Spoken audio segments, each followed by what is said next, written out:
Hey guys, Spud here, and today we have part 2 of how to fix the F-4E Phantom II's fatal flaw.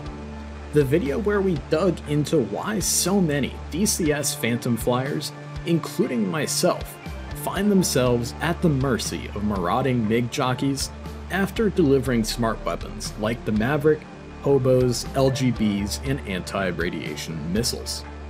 In the comment section of my last video, a few people brought up the cage button, but unfortunately, even with this fantastic retrofit to the F-4E that came late in the Vietnam War, it still succumbs to the same pitfalls we explored in the last video. Thanks to the DSCG Scope required to employ smart weapons being a retrofit to a retrofit on top of yet another retrofit.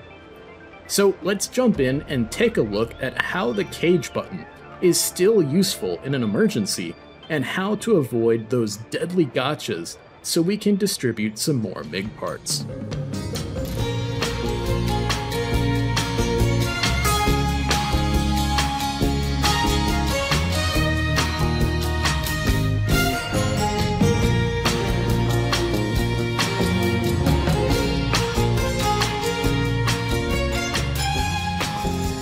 Guys, we are back in the cockpit of my very favorite jet here in DCS world, the F-4E Phantom II, for our discussion on the cage button.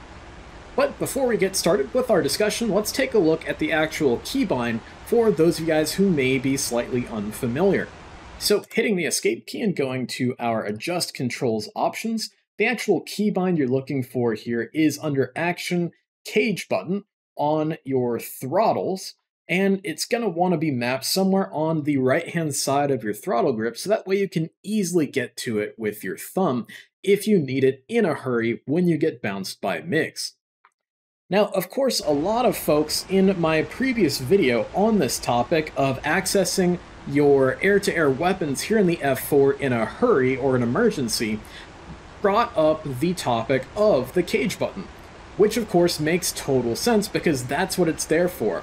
It's supposed to allow you to easily and quickly swap your F4 from air to ground modes and weapons over to a very basic air-to-air radar mode and allow you quick access to your air-to-air weapons. However, if you're in a situation where you're employing smart weapons, whether that be Shrikes, standard arms, Mavericks, Walleyes, HOBOS, LGBs, things like that, those will actually override your cage button in the same way that it overrides our normal switches to access those air-to-air weapons in the previous video that we talked about. So let's go ahead and demonstrate it here for you guys. First, we'll go ahead and set up for the employment of our Mavericks by bringing our LCOS to air-to-ground mode. We'll depress our sight 45 mils. For our station select buttons, we'll go left inner, right inner, and gun. Delivery mode will be direct. Weapon selector is preset to TV for an air start. Master arm on. And we can see our two amber arm lights letting us know that our Mavericks are ready to go. DSCG Scope to TV. And of course we'll squeeze the trigger to activate the seeker head of one of our AGM-65s. So at this point, this is where everybody was kind of like, Spud, why aren't you pressing your cage button on your throttle in my previous demonstration video on this topic? And I want to show you guys here that the weapon selector, position TV, and arm will still override your ability to fire air-to-air missiles. However, if we do press the button, so there's cage mode, on our throttle, and we can now see we have an amber arm light underneath our gun symbol there, and we can in fact fire the gun, which is fantastic.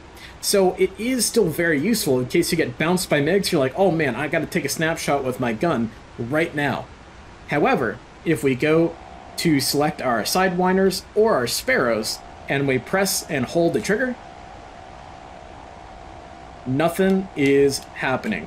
We cannot fire our sidewinders, and we cannot fire any sparrows, even with our Phantom radar and LCOS sight cage.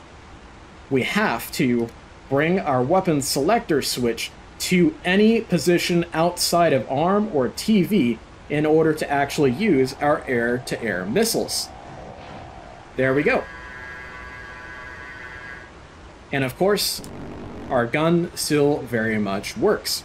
So what I highly recommend here, guys, is to find your weapon selector keybinds here by hitting Adjust Controls, and then finding weapon selector clockwise and counterclockwise, and putting that onto some sort of keybind that you have on your HOTAS, so that way when you're in the heat of battle and you've been bounced by a MiG, you can very, very easily move the weapon selector knob very quickly and effectively without having to reach down with your mouse to do a bunch of clicking around. So that's just my 2 cents on the topic, so why don't we go ahead and jump over to another aircraft and do a bit of a demonstration here for you guys to show you how we would use this same method in a real-world scenario where we get bounced by some MiGs. Okay guys, for our demonstration here, our target for our Mavericks is going to be a couple of aircraft on the ramp on Nasiriyah Airfield, right off our nose here. But in order to better display how we would be using the cage button on the throttle in our F4 here, we're going to allow ourselves to be surprised by a flight of MiGs that are coming out to intercept us. So let's go ahead and spawn those MiGs in here. And they should be popping up there, perfect. And we're going to allow them to get pretty darn close to us before we react to them, as if we were flying a strike mission and a large mission, and we had a whole bunch of air-to-air focused jets, and they unfortunately allowed the interceptors to sneak through and get to the strikers, which is us for today. So we'll go ahead and start our attack run here. And we're starting to look for our targets on the airfield here, and it's looking like those guys are getting a little bit close, so let's start to look for them here. Looking for them visually.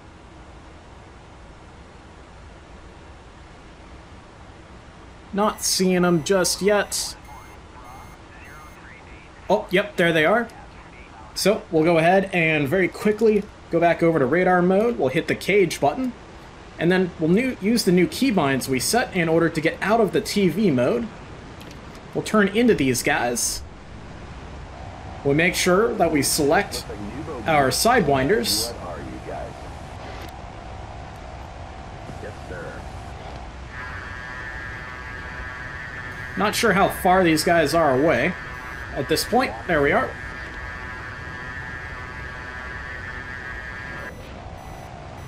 Fox 2. Flash 1. Bandit, 12 o'clock, 1 mile. Hit the cage button again.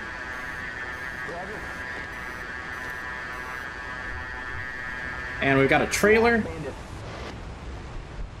Fox 1 on this guy. 12 o'clock, 2 miles.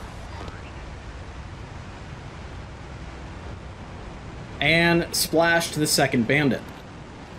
So that demonstration was a bit canned. However, I think it did show that you can very, very quickly and easily use the cage button to bring your aircraft from the air-to-ground focused modes over to the air-to-air focused modes. You just have to very diligently ensure that you have your weapon selector switch moved out of the ARM or TV position in order to actually be able to fire your sidewinders and sparrows.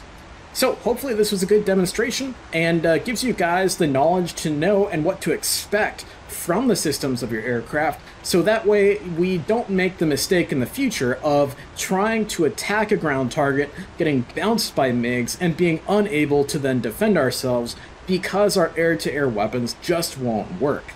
So hopefully this video helped you guys out, and if it did, please give a like and a subscribe and even a comment down below, and we'll see you in the next one. Please enjoy this beautiful game, guys, and fly safe out there.